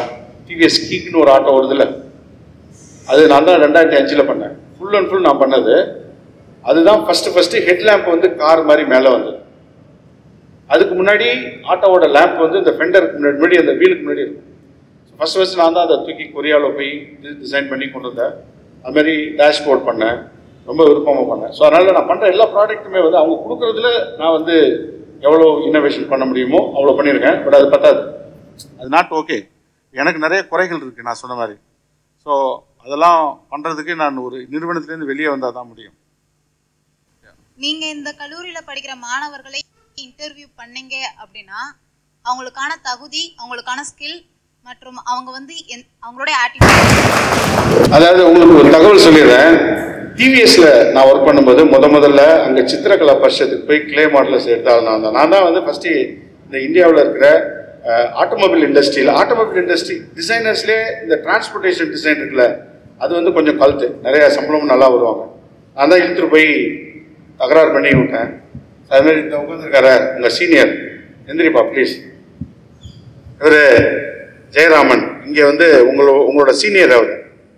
என்னோட பல ப்ராடக்ட்ஸில் அவரோட கைவண்ணங்கள் இருக்குது. அதுக்கப்புறம் இப்போ ரொம்ப சிறப்பாக வந்துட்டு இருக்கார். வளரும் தொழில் இன்னும் கொஞ்ச நாளில் ஒரு 100-200 crores தாண்டி வரக்கூடிய எபிலிட்டி உள்ளவர் அவர். Okay please. ஸோ அதுமாதிரி நாகேந்திர ராஜன் என்னோட சொந்த மைத்தினர் தான். அவனை தான் ஃபஸ்ட்டு கொண்டு போய் விட்டேன். He is also doing very well. அதுமாரி நிறைய பேர். ஆனால் 1-2 பேர் வந்து இந்த இண்டஸ்ட்ரியல் ப்ரெஷர் தாங்க முடியாமல் டக்குன்னு வெளியே வந்தவங்களா இருக்காங்க. நிறைய டேலண்ட் இருந்து நல்ல சம்பளம் இருந்தாலும் கூட அவங்களால வந்து அந்த இண்டஸ்ட்ரிக்குள்ளே உட்காந்து ஒர்க் பண்ண முடியல. அந்த சுச்சுவேஷனில் நீங்கள் கேட்ட கேள்வி one of the best question, நல்ல கொஸ்டின் நீங்கள் கேட்டது எனக்கு ரொம்ப தேவைப்படுது. நாளைக்கே கூட ஒரு ஸ்கல்ப்டர் இன்டர்ன்ஷிப்பாக எனக்கு வேணும், ஒரு 6 மாதம் இருந்து பார்த்தீங்கன்னா வந்துடலாம். நான் எனக்கு தேவை என்னன்னு கேட்டிங்கன்னாக்கா கன்ஸ்ட்ரைன்ஸை வந்து ஹேண்டில் பண்ணணும்.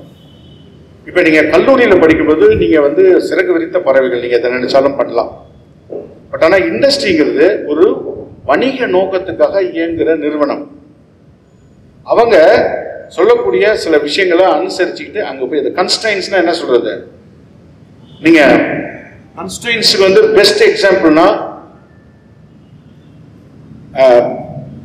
மைக்கேல் ஆஞ்சலோட டேவிட் ஸ்டாச்சு தான். இந்த டேவிட் ஸ்டாச்சு பார்த்துருக்கீங்களா? அது வந்து ஒரு 60 வருஷமா ஒரு சேப்பல்ல கடந்த ஒரு கல் மார்பிள். அதோட நீளமே இவ்வளவுதான் இருக்கும். அதுலதான் பண்ணணும்னு சொல்லிட்டாரு ஒரு ஃபாதர். அப்போ பொதுவா அந்த தாவீதோட சிலைகள் வந்து என்னன்னு கேட்டீங்கன்னா கையில வந்து அந்த கோலியாத்தோட தலையை கையில வச்சுட்டு இருக்க மாதிரி தான் இருக்கும், படங்கள் பார்த்துருப்பீங்க. ஆனா இந்த டேவிட் சிலை மட்டும் அந்த வீச்சை வந்து கையில வச்சுட்டு நிக்கிற மாதிரி இருக்கும். ஸோ அதை பத்தி நீங்க படிக்கலாம், வாதியர்களுக்கு என்னோட நிறைய தெரியும்னு நினைக்கிறேன். ஸோ இந்த கன்ஸ்ட்ரெயின்ட் இருக்குல்ல, இந்த கன்ஸ்ட்ரெயின்ட்டை வந்து அதாவது தடைகளை தனக்கு சாதகமா பயன்படுத்திக்கக்கூடிய ஆற்றல் தான் எனக்கு முத தேவைப்படுது. எனக்கு இப்படி இருந்தா வரைய முடியாது, எனக்கு ஒரு மூடு வேணும். ஓகே, எனக்கு வந்து கையில சிகரெட் இருந்தா தான் நான் வரைவேன், தண்ணி அடிச்சாதான் வரைவேன். இந்த மாதிரி எல்லாம் சிந்தனை இல்லாம ஒரு பொது தண்ணிலிருந்து வெளிப்பட்டு ஒரு காமன் குட் இருக்குல்ல, நடுவில் ஒரு சமூகத்துக்காக நம்ம வேலை செய்யணும். இது நாளைக்கு ப்ராடக்டா வந்துச்சுன்னா உண்மையிலே ஐ திங்க் ஜெயராமன் கேட்டா சொல்லுவான், நம்ம கஷ்டப்பட்டு உழைச்சி உருவாக்குன ஒரு பைக்கில் நமக்கு சம்பந்தமே இல்லாமல் ஒருத்தர் வண்டியில் ஏத்தாவில் ஓட்டிட்டு வர்றாருல்ல, அதை பார்க்குற ஒரு அனுபவம் பரவசம் இருக்குல்ல, அதுக்கு இணையாக வேற எந்த சாட்டிஸ்ஃபேக்ஷனும் கிடையாது. அது வந்து இந்த டிசைனில் தான் தரும். ஏன்னா நம்ம வரைகிற படம் ஒரு கேன்வாஸோட நின்றுடும். ஆனால் டிசைன்கிறது என்ன, கேன்வாஸ்லேருந்து புறப்பட்டு மக்கள் கையில் பயன்பாடுற பொருளாக வருது. இந்த கண்ணாடியாக இருக்கலாம், இந்த கிளாஸாக இருக்கலாம், ஒரு ஸ்டிக்கர் போட்டாக இருக்கலாம், நம்ம பண்ண ஒரு ஐடியா. அப்போ அதுக்கு நிறைய கன்ஸ்டைன்ஸ் இருக்கும், தடைகள், என்ன சொல்கிறது, இலக்கணங்கள்லாம் இருக்கும். அதுக்கு உட்பட்டு வேலை செஞ்சா வேற எதுவும் இல்லை. சார், இனிஷியலாக எந்த டிசைனுமே எடுத்துக்கிட்டா நமக்கு எக்ஸ்பீரியன்ஸ் இருக்காது. ஸோ இனிஷியலாக இந்த ரிஜெக்ஷன்ஸ் ஃபேஸ் பண்ணுறது, அப்புறம் எந்த டிசைனும் செலக்ட் ஆகலையே அப்படின்ற டிஸாட்டிஸ்ஃபேக்ஷன் குறைக்கிறது, இல்லை ஒரு வேளை இது கரெக்டான ஃபீல்டு இல்லையோ அப்படின்னு எப்பயாவது ஃபீல் பண்ணியிருக்கீங்களா? அதாவது ரொம்ப ஹானஸ்டா சொல்லணும்னா என்னுடைய வாழ்க்கையில ஒரு நாள் கூட நான் அப்படி ஃபீல் பண்ணதே இல்லை. எவ்ரி டே இந்த ப்ரொஃபஷன் அவ்வளோ என்ஜாய் பண்ணக்கூடிய ப்ரொஃபஷனாக இருக்கு. நீங்க நினைச்சு பாருங்க, நீங்க ஒரு A3 A4ல வரைகிற ஒரு படத்தை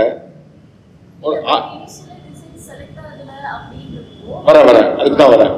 ஃபர்ஸ்ட் 3000 கோடி ரூபா ஒரு கார் வந்து டிசைன் பண்ணோம்னா எவனோ ஒருத்தர் தரா நம்ம பண்றோம்.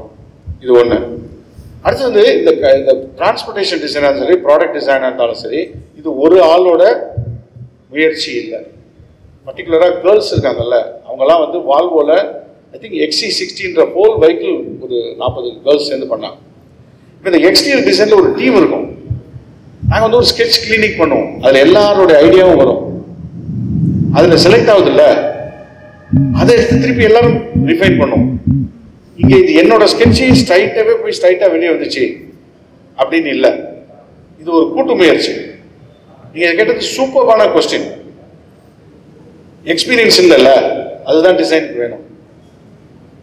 என்னோட டிசைன் ஸ்டுடியோவில் எப்படியோ மற்றவங்களும் எப்படியோ தெரியாது, நான் வந்து ஃப்ரெஷ்ஷாக வர்றவங்களுக்கு ஃபுல் வண்டியை கொடுத்துருவேன்.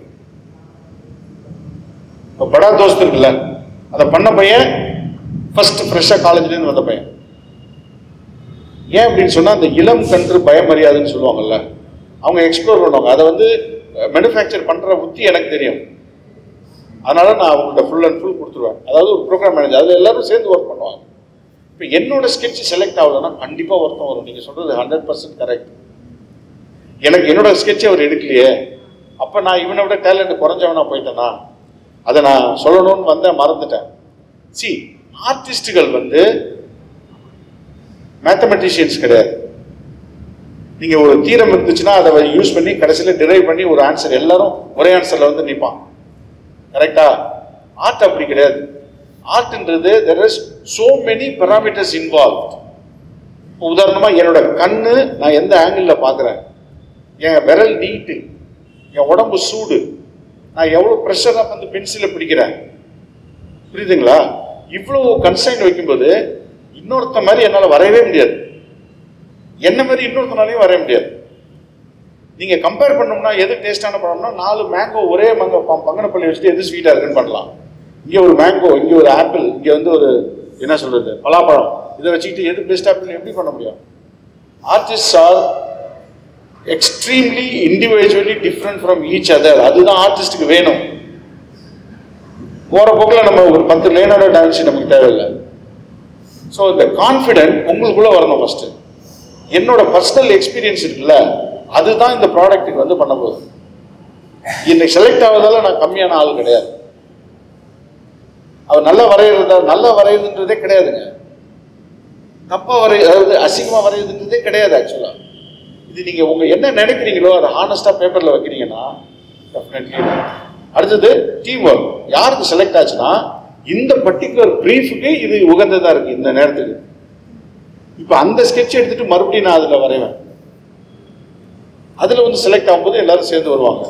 எல்லாம் பண்ணி கொண்டு கொடுத்தோம்னா கிளே மாடலர் அவன் இஷ்டத்துக்கு கொண்டு பண்ணுவான். ஸோ அதில் கொஞ்சம் இதெல்லாம் சேர்ந்து தான் வரும். அவன் தன்னுடைய வேலையை அதில் கட்டுவான்.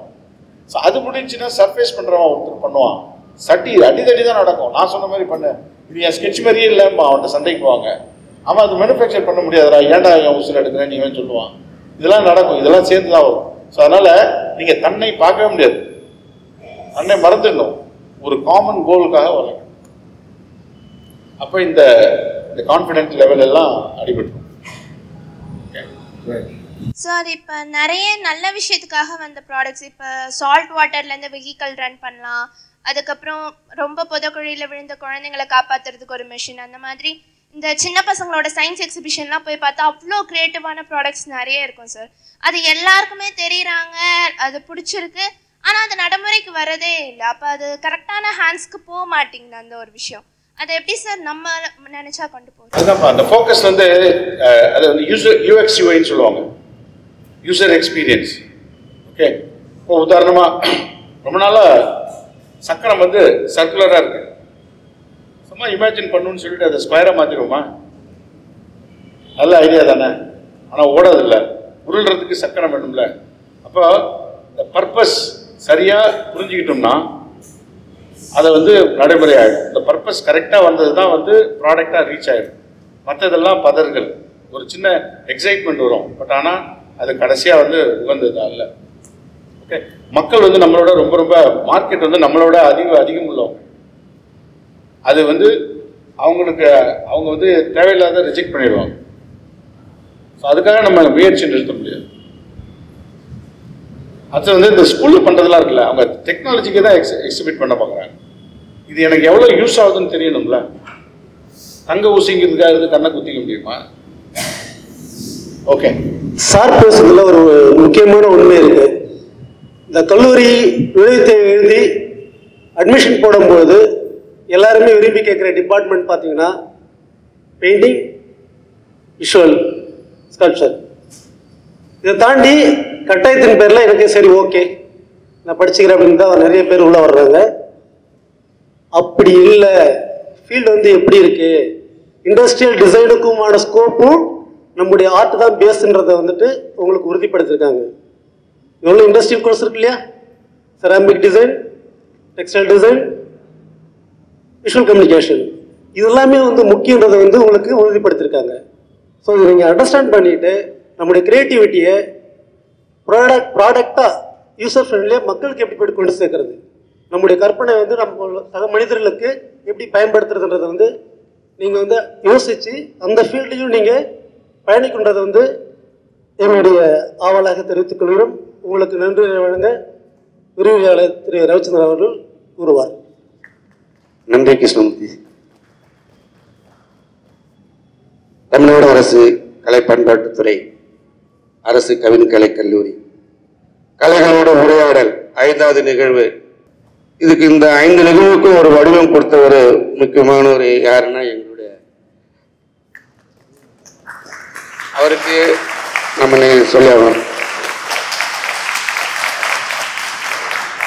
ஏன்னா நான் வந்து ஒரு 15 வருஷமா அங்கே ஆசிரியராக இருக்கிறேன்.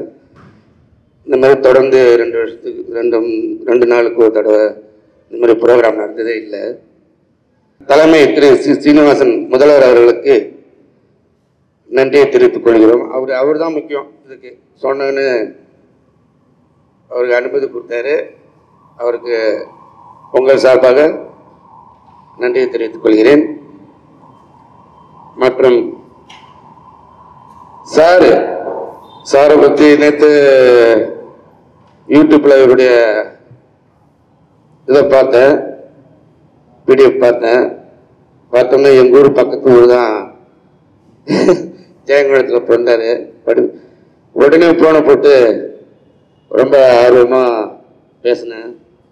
நைட்டு எனக்கு தூக்கமே வராது. ஏன்னா நானும் அந்த வடிவமைப்பு துறையில் இருக்கிறதால உங்கள்கிட்ட பேசுறதுக்கு ரொம்ப ஆசைப்பட்டேன் அப்படின்னு சொல்லி நேற்று என்னுடைய நன்றி, வாங்க வாருங்கள் வெல்கம் எல்லாமே அவருக்கு சொல்லிட்டேன்.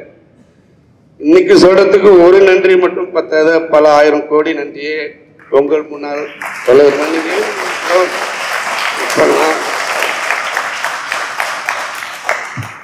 மாணவன். நீங்க இதுவரைக்கும் பொறுமையா இருந்து அமைதியை காத்து சாருடைய கருத்துக்களை கேட்டு அதுக்கு பதில் கொடுத்து உங்களுக்கு தான் இன்னும் நான் நன்றி சொல்லணும். நன்றி, வணக்கம். எனக்கு பேச வாய்ப்பளித்த அனைவருக்கும் நன்றி கூறி விடைபெறுகிறேன். நன்றி, வணக்கம்.